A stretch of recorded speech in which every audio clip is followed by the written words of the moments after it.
All right, just give them the check. The White House asking Congress for $5 billion for Puerto Rico and that recovery efforts post the big storm that really just keeps presenting a lot of big hassles for that island. Puerto Rico Governor Ricardo Rossello joins us right now. Governor, good to have you.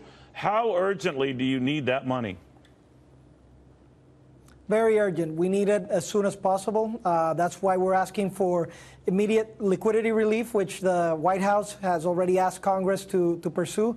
The Congress as well has abided, and also immediate relief on other areas and other programs that will help us establish a base for our economy. Later on, we'll go on and start working on the recovery package as well. You know, not too long ago, Governor, the president had indicated when it came to your $74 billion in debt owed largely United States creditors that those creditors, those big brokerage houses, banks should forget about it. And they're not going to see it back and move on. What did you think of that?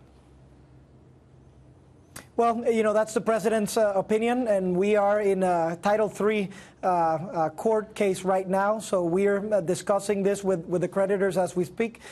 Because we are in that case, I can't talk much about that, but certainly there is a process, and we're being part of that process. Do you worry, though, that if you were, for maybe very legitimate reasons, Governor, forced to not make good on that debt or make any payments on that debt, that you'll get no more lending in the future, hurricanes or other events notwithstanding?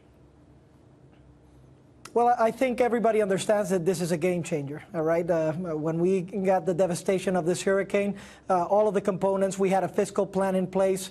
I had slashed $1.4 billion of our budget. But certainly, because now we need to recover and rebuild effectively and not only just put things back together as they were, then that changes the onset. We are willing to talk, to discuss with all of our stakeholders, but really the recovery efforts right now should be let's make sure we pass this emergency phase, and let's make sure we have the resources necessary to have runway and rebuild stronger than before. You know, Governor, you've been on record as saying that the help in the United States and elsewhere is working out very well. I'm paraphrasing, so I hope I'm not misquoting you.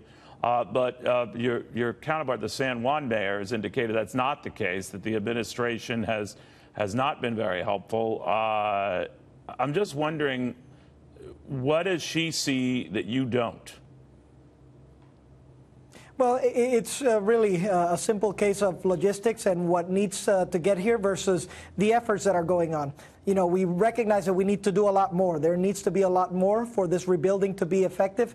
But certainly, when you talk about having almost 14,000 DOD personnel here in Puerto Rico, over 2,000 FEMA personnel in Puerto Rico, EMAX, almost 3,000 EMAX in Puerto Rico, as well as some of the assets that are coming here from the federal government and the private sector, we have resources to work. We need to execute, and we need to do more. But certainly saying that help has not arrived is inconsistent with everything that we're observing. Do you and the mayor work with each other on this? The reason why I ask her is because she has been a frequent critic of the aid of the United States, of Donald Trump in particular. She has worn shirts with the word nasty written across it. I mean, it seems like a pretty nasty relationship, is it? Well, my job here, Neil, is to work with everybody. I need to make sure my only focus is results for the people of Puerto Rico. So I've called the mayor, as I've called other mayors. I've worked together with the federal government. I want to make sure that outcomes are our focus. Everything else is just noise to me. I want to focus on outcomes, and if I can help the mayor or any mayor, I am willing to do so. All right. I want to thank you very much. Governor Ricardo Rossello, the Puerto Rico governor, joining us out of San Juan. Be well, sir. Thank you.